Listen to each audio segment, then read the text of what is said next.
Magandang gabi mga kapuso. Ako po ang inyong Kuya Kim na magbibigay sa inyo ng trivia sa likod ng mga trending na balita. Usap-usapan ang isang poso sa Zamboanga del Norte. Kusa kasi itong naglalabas ng tubig kahit wala namang nagbobomba. Paano nangyari ito? Hindi lang tubig ang dala ng posong ito sa Manukan, Zamboanga del Norte, pati na raw takot. Paano ba naman nabibigyan itong bumomba kahit walang tao? Nagana na po ng bomba sa kuya tao. Ang hawakan nito, kitang umaakyat baba pa hanggang sa tuluyan na itong natanggal mula sa puso. Patay. Naunsa naman na. Ang video kuha ng katukayo kung si Kim. May napansin kami na kaibang tunog. Nung tiningnan namin yung poso, wala nang tao. Nung nilapitan ko, gumalaw siya. Tapos yung tubig, tumutulo. Napaisip ako, medyo may takot sa sarili. At napaisip ako, paano ito nangyari? Nagana na po ng bomba sa kuya tao. May dapat bang katakutan sa poso ng Manukan? Patay.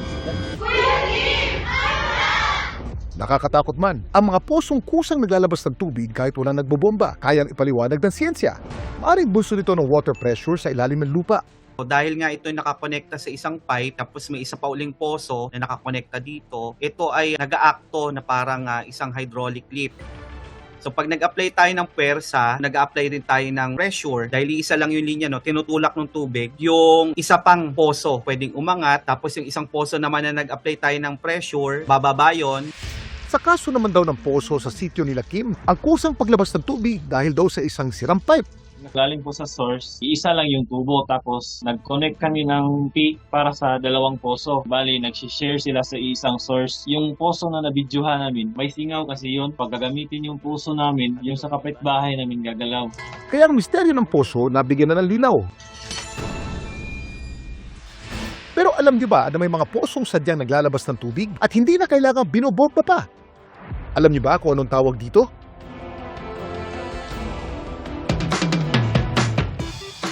Ito ang artesian well, isang balon kung saan ang tubig ay kusa ng umaakyat at umaagos palabas kahit hindi ito pinapump o binobomba. Paano nangyari ito? May nakaimbak na tubig sa ilalim ng lupa.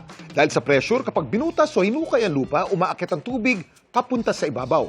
Dahil kusa na nga lumalabas ng tubig, ang mga artesian well, mainam na gamiting patubig sa bukid. Samantala, para malaman ang trivia sa likod ng viral na balita, post o i-comment lang, #Kuya Kim, ano na? Laging tandaan, kimportante ang may alam. Ako po si Kuya Kim at sagot ko kayo, 24 oras. Pasintabi po sa mga naghahapunan, ilan pang bangkay na hinihinalang mula sa lumubog na barko sa Basilan ang lumutang at lagpas na sa opisyal na bilang ng mga nawawala. Sabi ng Zamboanga Hall, may mga pasaherong umaming hindi nagsulat sa manifesto at sa loob na ng barko bumili ng tiket. Nakatutok live si Jonathan Andal. Jonathan. Yes, Vicky, 4 na bangkay ang lumutang ngayong araw sa dagat ng Basilan. Dahil po dyan, umakyat na po sa 33 yung mga patay sa paglubog ng MV Tricia Kirsten 3 na pagmamayari po ng Allison Shipping Lines. Yung dalawa po sa mga lumutang na bangkay kanina, inanod na papunta dun sa kabilang isla.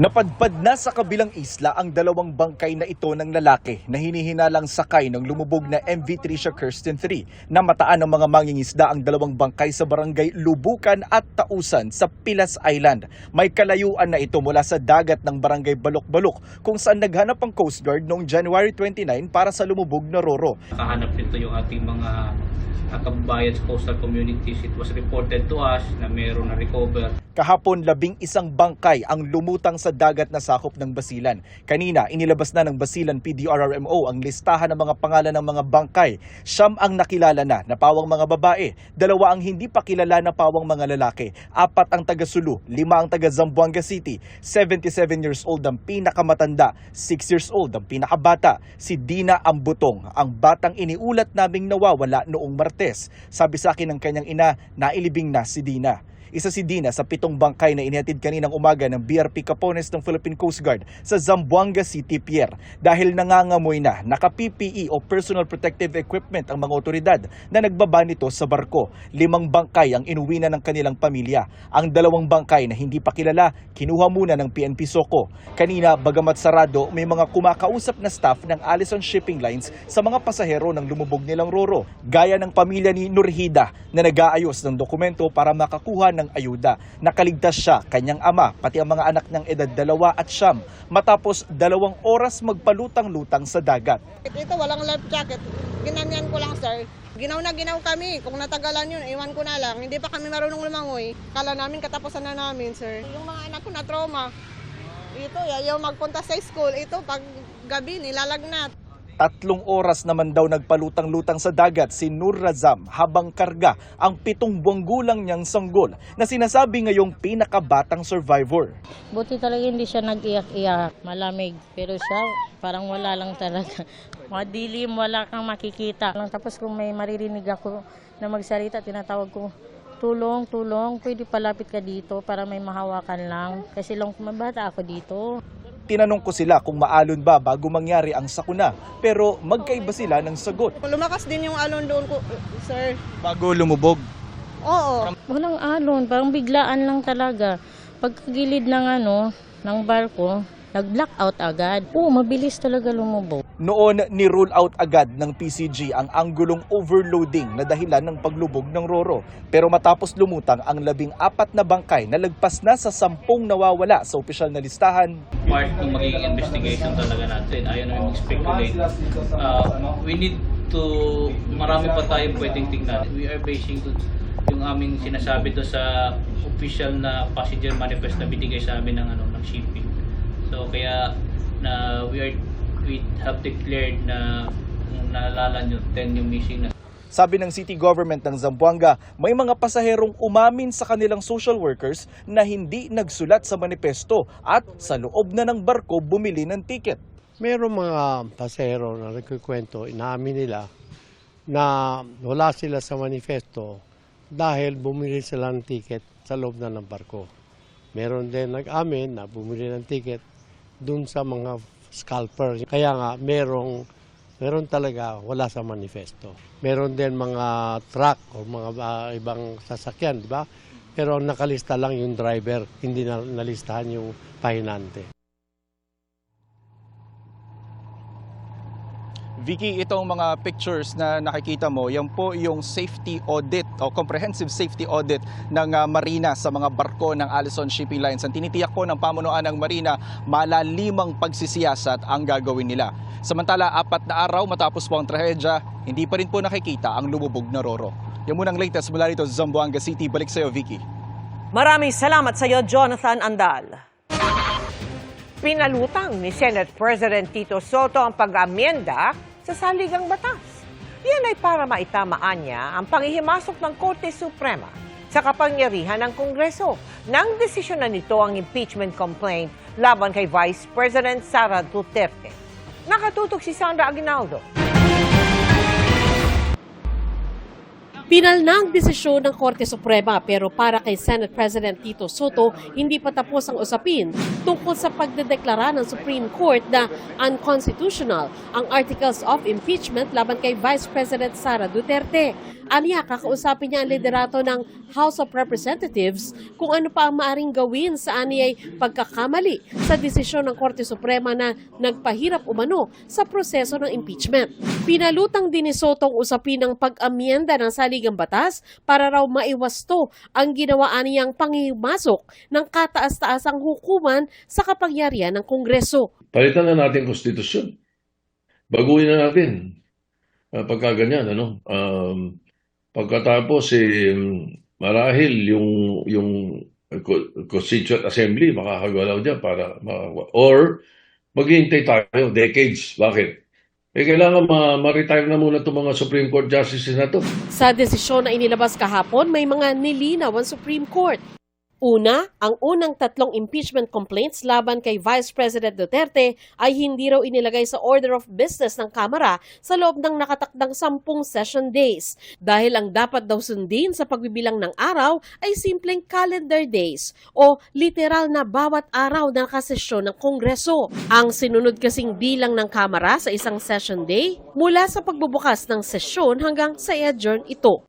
Pangalawa, maituturing ng initiated ang isang impeachment complaint kaya aandar na ang 1-year ban sa paghahain ng iba pang impeachment complaint laban sa opisyal kapag inirefer na ito sa Committee on Justice. Kung hindi inilagay sa order of business sa loob ng 10 session days o pagkatapos ito ay hindi inirefer sa House Committee on Justice sa loob ng 3 araw o kung hindi ito inaksyonan ng Kamara bago mag-adjourn sine die. Ang ika-4 na impeachment complaint noon laban sa bise, hindi na dumaan sa Committee on Justice at direktang ipinadala sa Senado dahil suportado ito ng mahigit 1/3 ng mga kongresista, alinsunod sa probisyon ng saligang batas. Dati sinabi ng Supreme Court na dapat binigyan ang bise ng pagkakataon na sagutin ang mga paratang bago inirefer sa Senado. Pero sa bagong resolusyon, nilinaw ng Korte na kung ganitong paraan ang gagamitin, ang pagkakataon ng nasa sakdal na magbigay ng panig ay sa paglilitis na mismo sa Senado. Sa desisyon pang isinulat ni Senior Associate Justice Marvic Leonen, sinabi niyang hindi dapat maabuso ang impeachment para mapanatili ang kapangyarihan ng kasakiman sa pamamagitan ng panghiya ng mga nasa matataas na posisyon para mapigilan silang gawin ang kanilang sinumpaang tungkulin. Ang mandato raw ng Supreme Court ay tingnan kung may pag-abuso sa pamamagitan ng pagsuri sa proseso at pagtiyak na ang interpretasyon nito sa rules, batas at konstitusyon ay hindi magagamit para pahinain ang impeachment process. Ayon kay former Supreme Court Associate Justice Adolfo Ascuna, isa sa mga bumalangkas sa 1987 Constitution, sa bagong resolusyon ng Supreme Court, mas bumilis ang second mode of impeachment o yung pagka-file ng complaint ng 1/3 ng lahat ng miyembro ng House of Representatives na agarang itatransmit sa Senado. Kung dati kasi, ni-require na padaanin pa ito sa House Committee on Justice, ngayon sinabi ng Supreme Court na maaari na itong gawin ng Kamara kung nais lamang nila. Mas maganda na ngayon at hindi na masyadong mahigpit ang proseso ng impeachment. Tinanggal na yung mga requirements na kailangan magkaroon ng hearing, kailangan magkaroon ng prueba na naintindihan nila yung complaint at saka yung ebidensya. Hindi na kailangan yun. So optional na lang yung hearing at saka yung dating procedure na i-refer na sa committee as a way of initiating a complaint. Punto pa ni Ascuna, hindi na rin pwedeng upuan o hindi aksyonan ang impeachment complaint. Over the loophole, when Congress makes ipit the complaint, doesn't refer it to a committee, iniipit lang, and lumampas yung panahon, sabi ng Supreme Court, hindi pwede yun. If you do not refer to committee within the time period and the time lapses, yun, commence na rin yun. Or even if you do not refer to committee and the time is still running, but the Congress adjourns, yun, initiated na rin yun. Panukala ni Ascuna, may magagawa pa ang Kongreso sa pamamagitan ng pagpapasa ng rules na naaayon sa posisyon nito. Palagay ko, pwede nilang baguhin yung mga sinabi ng Supreme Court as long as it's consistent with the Constitution. They can adapt all the rules they like as long as it is consistent with the Constitution. Para sa GMA Integrated News, Sandra Aguinaldo, Nakatutok, 24 Oras. Hindi sang-ayon si Pangulong Bongbong Marcos sa panukalang ideklarang persona non grata ang isang opisyal ng Chinese Embassy, ayon po yan sa palasyo. No! No ang sagot ng Pangulo. So he is strongly opposed to those moves? Basta ang sagot ng Pangulo patungkol sa panawagan na ideklara ng persona non grata ang isang ambassador, no. Kasunod kasi ng palitan ng maiinit na salita sa pagitan ng mga opisyal ng Pilipinas at mga tiga-Chinese Embassy kaugnay ng West Philippine Sea, iminungkahi ni Senate President Tito Soto na pag-aralan ang posibilidad na ideklarang persona non grata si Chinese Embassy Deputy Spokesperson Guo Wei. Sinagot ito ni Chinese Embassy spokesman Ji Lingpeng na bakit hindi na lang ideklarang persona non grata ang kanilang mismong ambassador na si Jing Quan. Sa gitna nito, nagsagawa ng bilateral talks ang senior diplomats ng Pilipinas at China sa Cebu sa sidelines ng ASEAN Ministerial Meeting doon. Sa isang pahayag, sinabi ng Department of Foreign Affairs na nagkaroon ng candid exchange o palitan ng kuro-kuro ang magkabilang panig tungkol sa maritime issues at iba pa.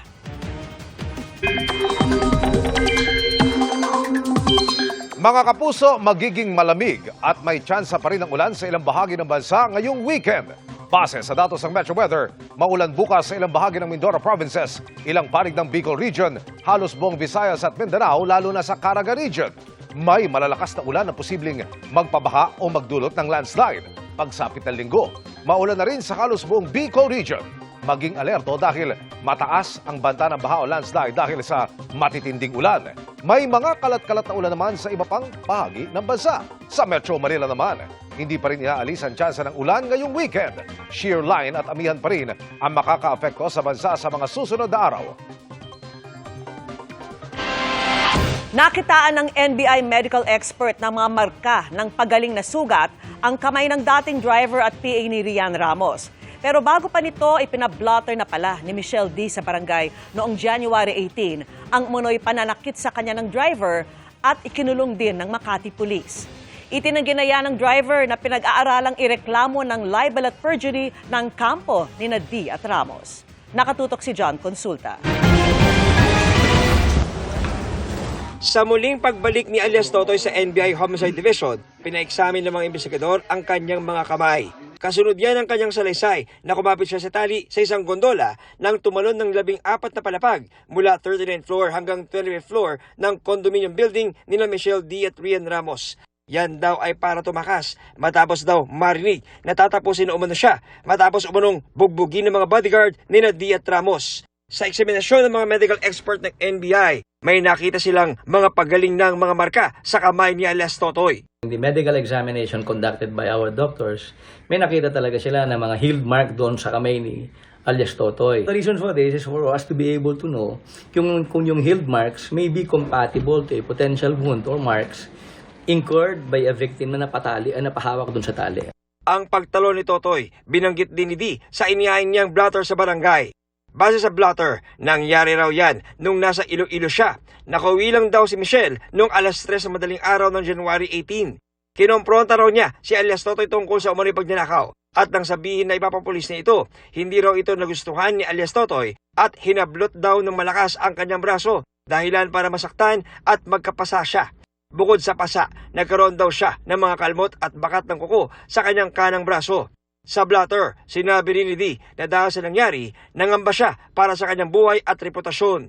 Hindi raw siya sigurado sa kung anong kayang gawin ni alias Totoy lalo't nagkaroon ito ng access sa kanyang bahay. Naniniwala raw siyang banta sa kanyang buhay at pamilya si alias Totoy.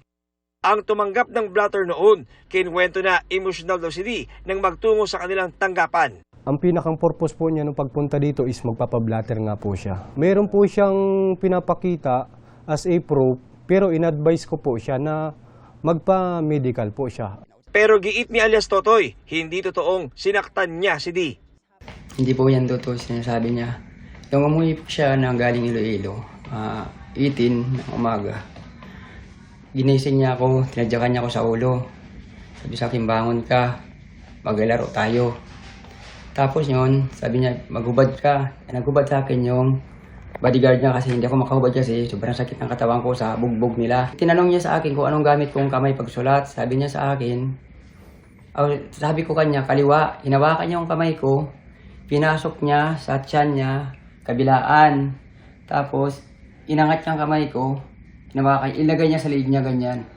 Dinidikit niya. Tapos sabi niya, gusto mo laro. Sabi ko, wag po ma'am. Tapos hidiin niya. Hindi ko naman yan masaktan siya kasi bantay sarado ko sa mga bodyguard niya eh.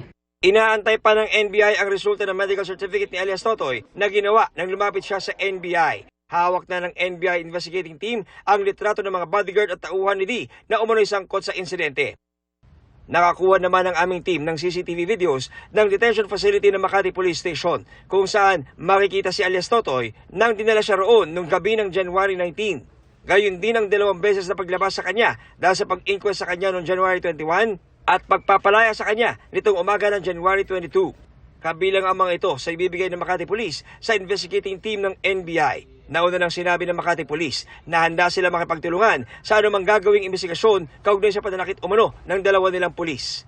We are actually adhering to the principles of thoroughness. Masaya kami na makikipagtulungan sila. Huwag mo sila mag-alala because we're going to give them a fair treatment. Para sa GMA Integrated News, John Consulta, nakatutok 24 oras. Definitely a go-getter si David Licauco tulad ng gagampanan niyang role bilang si Andrew sa upcoming Kapuso series na Never Say Die. At kung failure ang pag-uusapan lalo na sa proseso ng pagkamit ng goals, hindi raw natatakot si David. Makichika kay Nelson Canlas.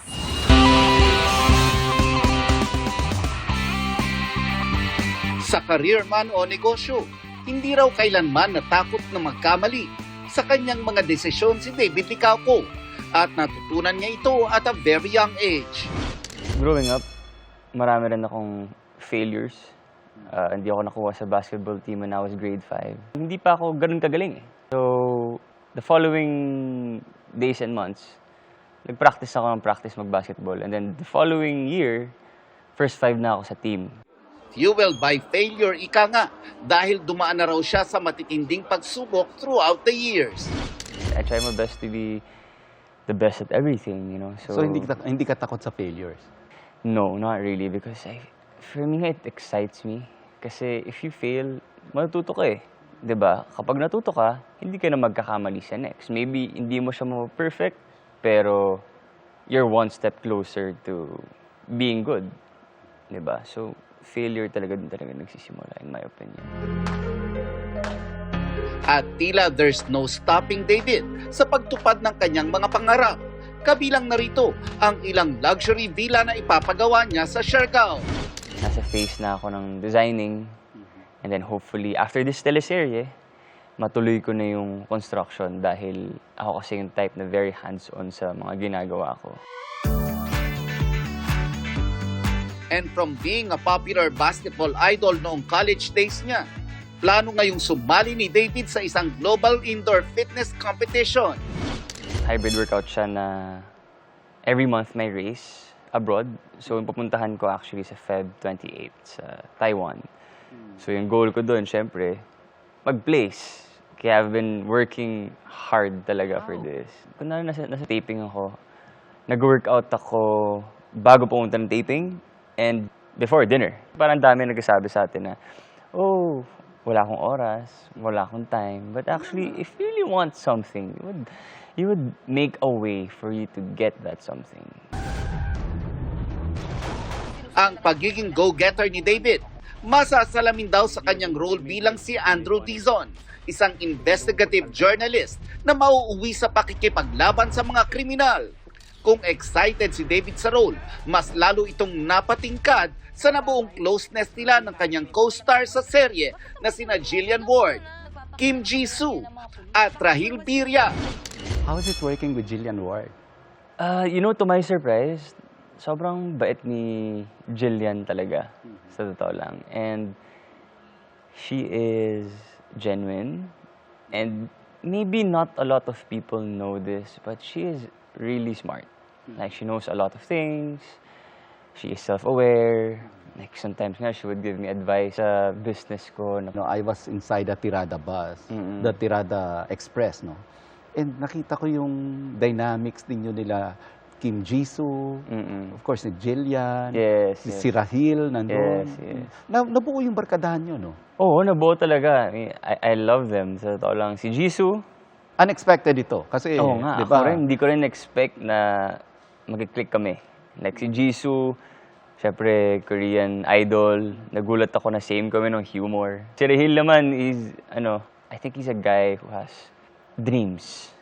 And gustong-gusto niyang matuto. Nelson Canlas, updated sa Showbiz Happening.